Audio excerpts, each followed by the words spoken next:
কেমন আছেন সকলে? আবার একটা নতুন ভিডিও নিয়ে চলে এসেছি নির্ঝরের ঠিকানা চ্যানেলে। কয়েকদিন দেরি হলো, টাইটেল থাম্বনেল দেখে আপনারা বুঝতেই পেরেছেন এবারের বিষয় বাংলার তাঁত। এই বিষয়টা একটু অন্যরকম বিষয়। সচরাচর যেরকম ভ্রমণমূলক ভিডিও দেখেন আপনারা, এটা তার থেকে আলাদা। এটা শ্যুট করতে, এটার রিসার্চ করতে এবং শেষে যে এডিটিংয়ের কাজ সেটা করতে আমার অনেকটা সময় লেগেছে, তাই দেরি হলো। বাংলার তাঁত একসময় নদিয়া, হুগলি এবং এর পার্শ্ববর্তী কিছু এলাকায় বহুল পরিমাণে দেখা যেত, কিন্তু লকডাউনের আগে থাকতেই অবস্থা খারাপের দিকে যাচ্ছিল।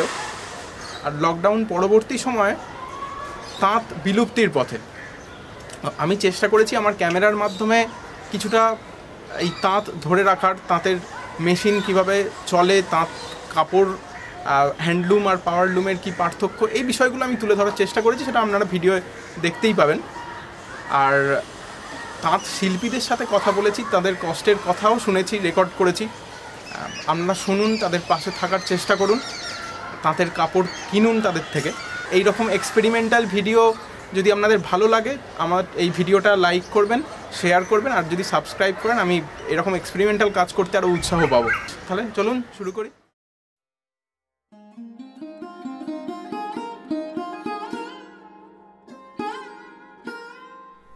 হুগলি জেলার জাঙ্গিপাড়া। একদা মার্টিন কোম্পানির ন্যারোগেজ ট্রেনের স্টেশন জাঙ্গিপাড়ার পরিচিতির বেশ কিছু কারণ আছে। জাঙ্গিপাড়ার উত্তর পশ্চিমে দামোদর নদের তীরে রাজবলহাট গ্রাম। শ্বেতকালী মা রাজবল্লভীর মন্দিরের টানে এই গ্রামে প্রতিদিন অজস্র দর্শনার্থীরা ভিড় করেন। কবি হেমচন্দ্র বন্দ্যোপাধ্যায়ের জন্মস্থান রাজবলহাটে আছে তাঁর নামাঙ্কিত লাইব্রেরি। জাঙ্গিপাড়া থানার আরেক গ্রাম আটপুর। এই গ্রামেই 1886 সালের 24শে ডিসেম্বর স্বামী বিবেকানন্দ সন্ন্যাস গ্রহণের সংকল্প নিয়েছিলেন। জাঙ্গিপাড়া নিয়ে আলোচনায় উঠে আসবেই জাঙ্গিপাড়া স্কুলের নাম। 1919 সালের 6ই ফেব্রুয়ারি সাহিত্যিক বিভূতিভূষণ বন্দ্যোপাধ্যায় তাঁর প্রথম চাকুরি সূত্রে জাঙ্গিপাড়া দ্বারকানাথ উচ্চ বিদ্যালয়ে শিক্ষক হিসাবে যোগ দেন। জাঙ্গিপাড়ার পূর্ব প্রান্তে ফুরফুরা শরীফ। পীর মোহাম্মদ আবু বকর সিদ্দিকীর মাজার দেখতে পুরো উপমহাদেশ থেকেই দর্শনার্থীরা এখানে আসেন। দামোদর তীরবর্তী জাঙ্গিপাড়া থানা এলাকার মানুষদের প্রধান পেশা মূলত দুটো: কৃষিকাজ এবং তাঁত।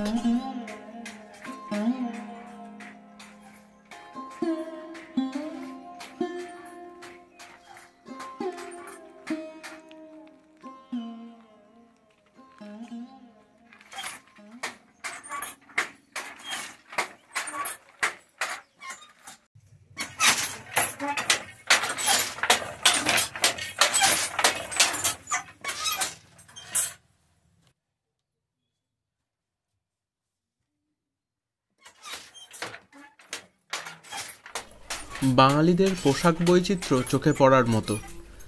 বিগত 15-20 বছরে ধুতি ও শাড়ি পরাটা ধীরে ধীরে ওকেশনাল হয়ে গেলেও একসময় বাঙালি পুরুষ ও মহিলাদের নিত্যদিনের আটপৌরে পোশাক ছিল ধুতি ও শাড়ি।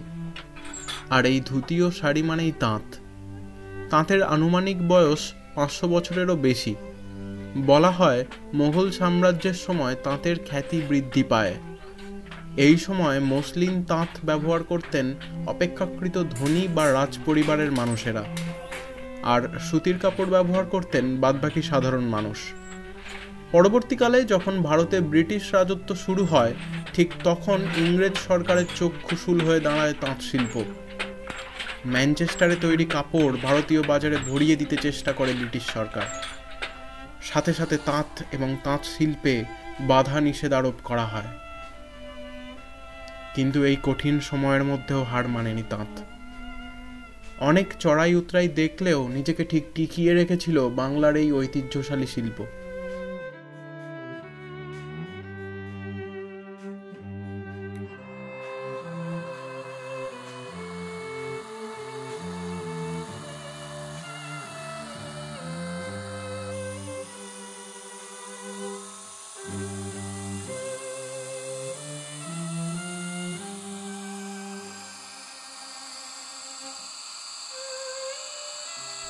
এবার পরিচয় করা যাক তাঁত মেশিনের বিভিন্ন যন্ত্রাংশের সঙ্গে। এটা হচ্ছে বক, এর ভেতর দিয়ে সুতোগুলো লাগানো আছে। তারপর হচ্ছে এর মিডিল পজিশনে আছে সানা। আচ্ছা, ওই কাঠটাকে কি বলে? এটাকে হচ্ছে দপ্তি বলে। আচ্ছা, আর অন্যান্য কি আছে? আর হচ্ছে যে উপরে ডবি আছে একদম উপরে, এটা পিচবোর্ড। আচ্ছা, উপরে যে সাপটা টিপছি, এই যে উঠছে,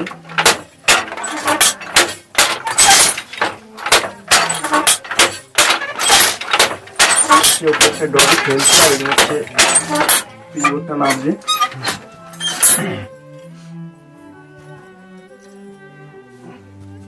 কাপড়ে যে তুলছি এটা হচ্ছে গুটি হচ্ছে। সেদিকে নকশাটা ফুটে উঠবে। এইটা কাপড়ের উল্টো দিক, এইটা হচ্ছে কাপড়ের উল্টো দিক, এদিকটা হচ্ছে নিচের দিকটা সোজা। আচ্ছা, ডিজাইনটা কোথায় আছে?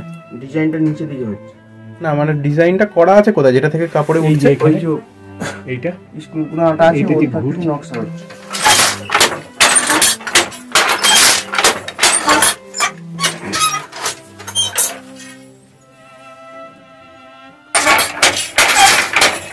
যে গুটিটা দিলাম, কাপড়টা যে বোনা হলো, এটাকে খিল বলে। আচ্ছা, এটার সাহায্যে মানে টানছি কাপড়টা, যতটুকু কাজ হয় ততটুকু বোনানো হয় হাতে।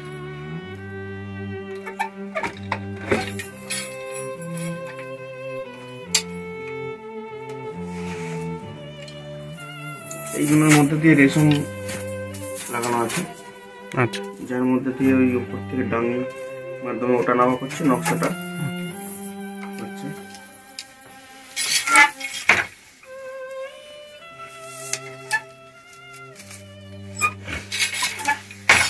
মাকু, মাকুর ভেতরে যে নলিতে কাঠিতে সুতো বাটা আছে, টানলেই ফিরছে। যখনই মাকুটা যাওয়া আসা করছে এখান থেকে সুতোটা ফিরছে। আচ্ছা, ওটা তাঁতের মেশিনে থাকছে কোনখানটা?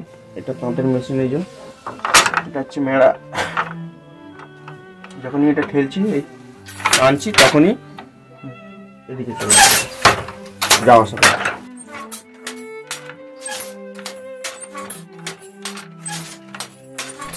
এতক্ষণে এই যে যন্ত্রটির সাথে পরিচিত হলেন, এটা হস্তচালিত তাঁত, ইংরেজিতে যাকে হ্যান্ডলুম বলে। হ্যান্ডলুমের ব্যবহার নিম্নমুখী।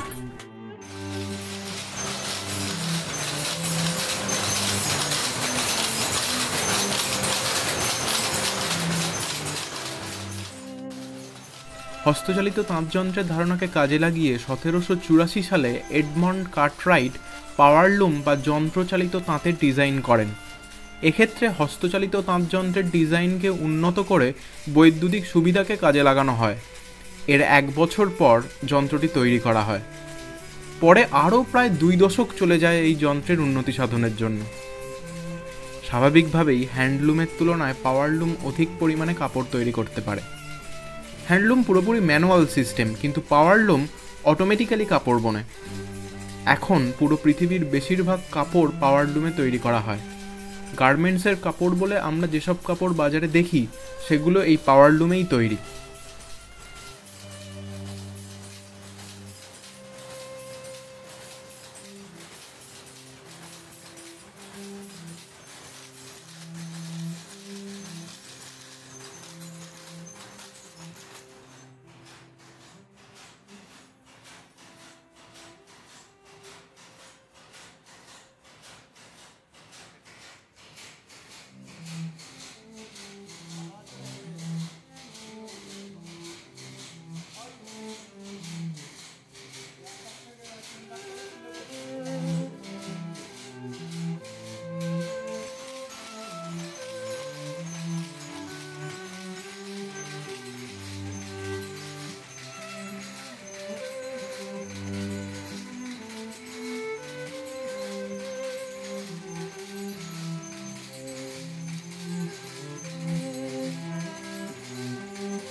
আঁটপুরের তাঁত শিল্পী উদয়দের বাড়ির লাগোয়া তাঁত ফ্যাক্টরি, যেখানে হ্যান্ডলুম, পাওয়ারলুম এবং আরও আনুষঙ্গিক যন্ত্র দেখতে পাওয়া গেল। উদয়বাবু আমাদের দুরকম তাঁতের ব্যাপারেই বললেন, চলুন শুনে নেওয়া যাক।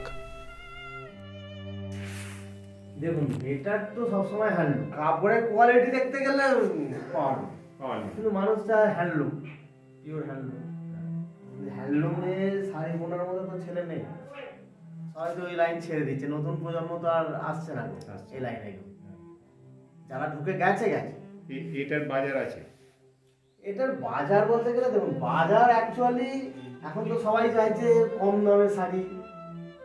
এর বাজার আছে যদি ঠিক জায়গায় যায়, কিন্তু সেই জায়গাটাতে তো ঠিক পৌঁছায় না। তার আগে যেসব মহাজনরা আছে তারা ধরে নিয়ে সেই সব বাজারগুলো তারা ক্যাপচার করেছে, তারা থেকে আর পায় না। আমার মহাজন ধরে খালি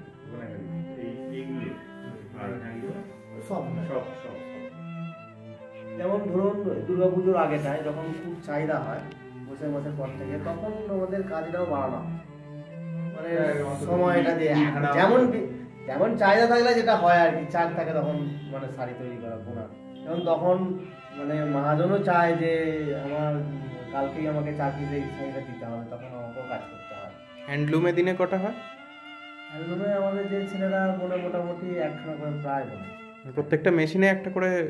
মেশিনে দুটো করে, দুটো না না, হ্যান্ডলুমের মেশিন। হ্যাঁ, হ্যান্ডলুম মেশিনে। আচ্ছা, এই ডিজাইন কি আপনাদেরই বানানো না পাইকারি দেয়? না, এটা আমাদের কোম্পানি মানে পাইকারি দেয়, এটা বলে দেয় এরকম হবে। তারপর এটা আমরা কম্পিউটারে দিলে ডিজাইনটাকে বানিয়ে সেটা কি কম্পিউটারটা কি এখানে বাড়িতেই রেডি করে? বাড়িতে বলতে গেলে বাড়িতে টুকটাক করা হয়, মানে ডিজাইন মোটামুটি একটা পুরো গ্রাফটা করা হয় না, মানে ওটার জন্য আলাদা শিখতে হয়, সেটা আমরা কেউ পাই না। ওই মোটামুটি কম্পিউটার বা মোবাইলে ওটা আমরা মোটামুটি একটা ডিজাইন তৈরি করি, তারপর ওটা আমরা পাঠিয়ে দিই ফুলিয়ায়, ওখানে ডিজাইন গ্রাফ করে থেকে বানিয়ে ওরা পাঠিয়ে দেয়। বর্তমানে অনেক হস্তচালিত তাঁত শিল্পী নিজে তাঁত বোনা বন্ধ করে কাপড়ের দোকান করেছেন, যে দোকানে সাস্টেন করার জন্য শুধু তাঁতের কাপড়কে প্রাধান্য দিলেই চলে না, অন্যান্য কাপড় ও রেডিমেড পোশাকও রাখতে হয়। এগুলো এখন তো আর হাতে হয় না, এখন সব মেশিনে হয়। এগুলো হাতে বুনলে পোশাকও না, খেতেও পাবে না এমন অবস্থা। এর দাম হচ্ছে 450 টাকা, আর এইটাই যদি হাতে বোনা হয় এটার দাম পড়ে যাবে 800-900 টাকার মতো। একটা মেশিনের দাম হচ্ছে 18 লাখ টাকা। আমাদের এখানকার লোক করতেও পারবে না, আর খারাপ হলে ছাড়তে পারবে না, কিছু না। আর এই কাপড়গুলো মানে মেশিনে হয় দিনে 20টা হয়, রাত্রে 2টা, ডে নাইট চলে। একটা তাঁতের দুদিক দিয়ে শাড়ি বেরোয়। এই যে এত আয়োজন, তাঁত মেশিনের অবিরাম ঠকাঠক, ব্রিটিশ রাজের ম্যানচেস্টারের সাথে লড়ে নিজের অস্তিত্বকে বাঁচিয়ে রাখা, বাংলা সংস্কৃতির সাথে জড়িয়ে থাকা এই তাঁতের বর্তমান ছবিটা মোটেও সুখকর নয়। তাঁত বর্তমানে তাঁত বুনে আমাদের আর সেইভাবে সংসার চলছে না, পরিস্থিতি খুব খারাপ হয়ে গেল। ধরুন আমি 1990 সাল থেকে তাঁত বুনছি, পরিস্থিতি এখন সব থেকে খারাপ আমাদের। লকডাউন থেকে বিশেষ করে সব থেকে পরিস্থিতি খারাপ হয়েছে। তাঁত বোনার সঙ্গে যুক্ত না তাঁত মিস্ত্রি হিসেবে? তাঁত মিস্ত্রি, তাঁত তৈরি করেন? হ্যাঁ তৈরি করা। এবার তাঁত রিপেয়ারিংও করেন? হ্যাঁ রিপেয়ারিং। আজকে 35 থেকে 37 বছর এই লাইনে কাজ। আমার জানিপাড়া থানার মধ্যেই করতে মনে, এবার বাইরে আমি ধনেখালি গেছি, ধরো ধনেখালি থানা, রামনগরের তারকেশ্বর থানা, মুতোডাঙ্গার থানা, আটগড়া ওখানে করেছি, তারপরে এখানে হরিপালের কাজ করেছি। আমি 6টা থানা নিয়ে ঘুরি, কিন্তু আর সেরকম কাজই হচ্ছে না এখন। মানে রাজবাড়ির মধ্যেও কাজ তেমন না, কাজ কেউ করায় না। আমার কর্মজীবনটা নষ্ট করে দিয়েছে, এইটা কাজ কেউ করে। তাহলে এরপর কি করবেন না? কিছু করার নেই, আমার অন্য লাইন কিছু করা যাবে না। কত বয়স? কত বয়স 60-এর গায়ে, 59। মূল কারণ অবস্থা পরিস্থিতি খারাপ হওয়ার কারণ হচ্ছে বর্তমানে মহিলারা সেইভাবে শাড়ি পরছেন না, বিশেষ করে ইয়ং জেনারেশান। সেই কারণটা একটা বড় কারণ। একটু বয়স্ক যারা ওই তারা, পুরনো যারা তারা পরছেন, এছাড়া নতুন করে নতুন জেনারেশানের আর কেউ এই শাড়ি পরছে না। সেই জন্যই আমাদের এই দুরবস্থা হচ্ছে আর কি বর্তমানে। এখন তো নানা রকম আরো কোয়ালিটি শাড়ি বেরিয়ে গেছে, হ্যাঁ, আরও কম দামি শাড়ি কিছু বেরিয়ে গেছে।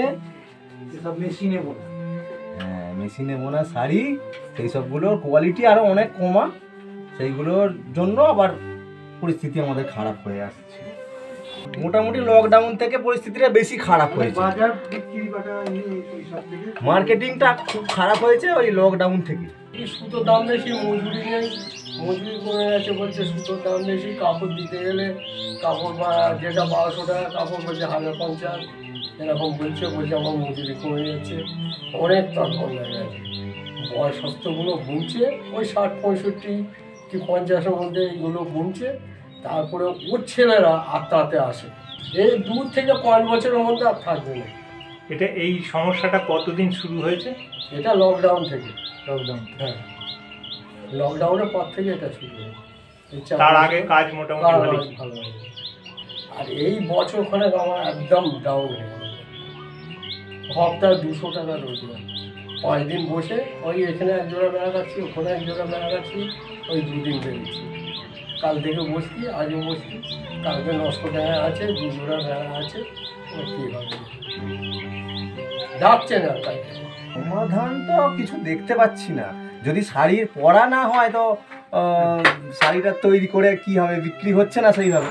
যারা অল্প বয়সী ইয়ং জেনারেশন, মানে হয়তো তার বাবারা রিটায়ার করেছে, এবার ছেলেরা আর অন্যান্য পেশার দিকে গিয়ে রাজমিস্ত্রি, কাঠের মিস্ত্রি, কে গ্রিলের লাইনে, হ্যাঁ, নানা রকম সব পেশায় চলে গেছে।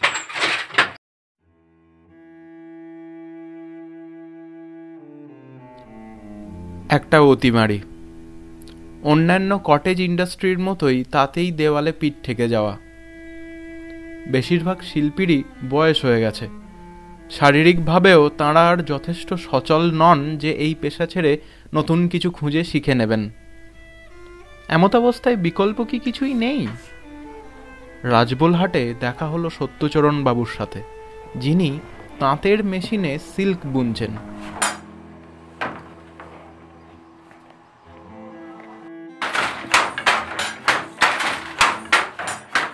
এই যে একটু নকশা আছে বলে এর জন্য 500 টাকা করে পিস। পিসে? হ্যাঁ, তার মানে সপ্তাহে আপনার মোটামুটি 5টা হলে 2500 টাকা। এই যে সিল্কটা এতে হয়েছে, বাটা গুটনা হয়েছে, এতে কোনো খরচ করতে হয়, বাইরে কিছু দিতে হয় না, মার দিতে হয় না। এতেও সাবু দিতে হতো ওই কাপড়েতে, সেটা দিতে হয় না। কষ্ট হচ্ছিল এর আগে সুতোর কাপড় বুনে, হ্যাঁ, তার থেকে সিল্ক বুনে আমি বেশ ভালোই পয়সা পাওয়া যাচ্ছে এতে।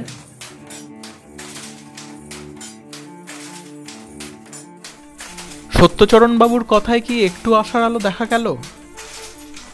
সিল্কের কাপড় বুনে হস্তচালিত তাঁত কি এই সংকট থেকে আর একবার ঘুরে দাঁড়াবে? সময় দেবে তার উত্তর।